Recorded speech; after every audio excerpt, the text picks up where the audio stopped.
Principle number 7, don't shrink to make others feel comfortable. Oh, this is getting good, family. You've prepared.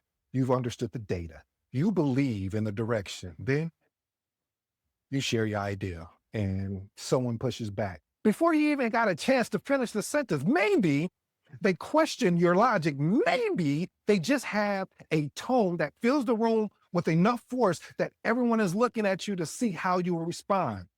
And something happens you didn't plan for. You start pulling back. Well, it could work. Well, this is just one option. I'm not completely sure if this is the right call. And just like that, the ideal goes from being a potential success to defeated. You've defeated it yourself.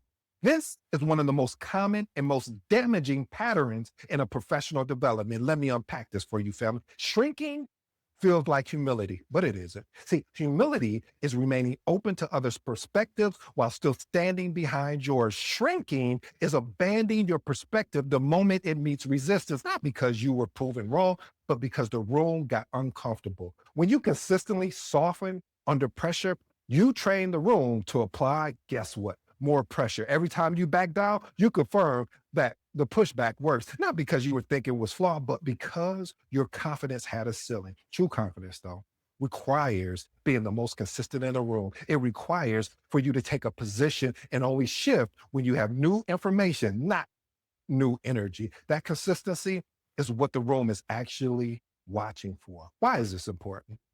Visibility is uncomfortable, family, but invisibility is costly. Every time you shrink to make someone else comfortable, you reduce your leadership footprint and signal that your perspective is always up for negotiation under pressure. The professionals earn lasting influence, learn to stay visible even when it felt risky. I'm not being aggressive. I'm not being defensive, but I am being present. I am grounded, and I'm unwilling to disappear because you feel uncomfortable.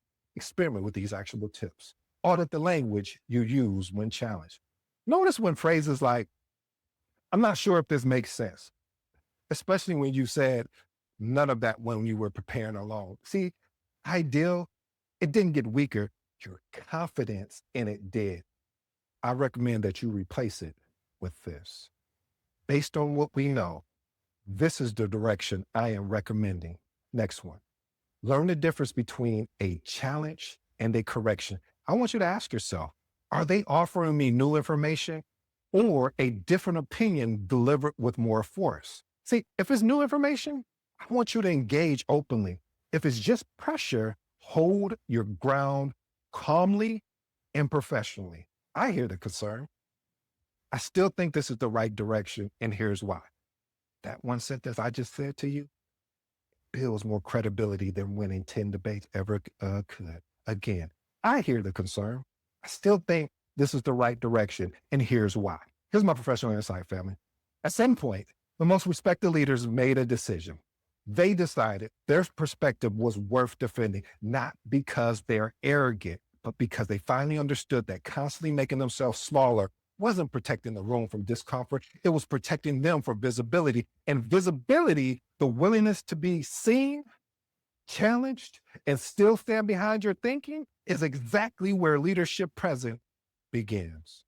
And when you consistently show up that way, people stop forming opinions based on your title. They start forming opinions based on how you behave when it's hard. Because leadership, identity doesn't come from what's written next to your name on some org chart.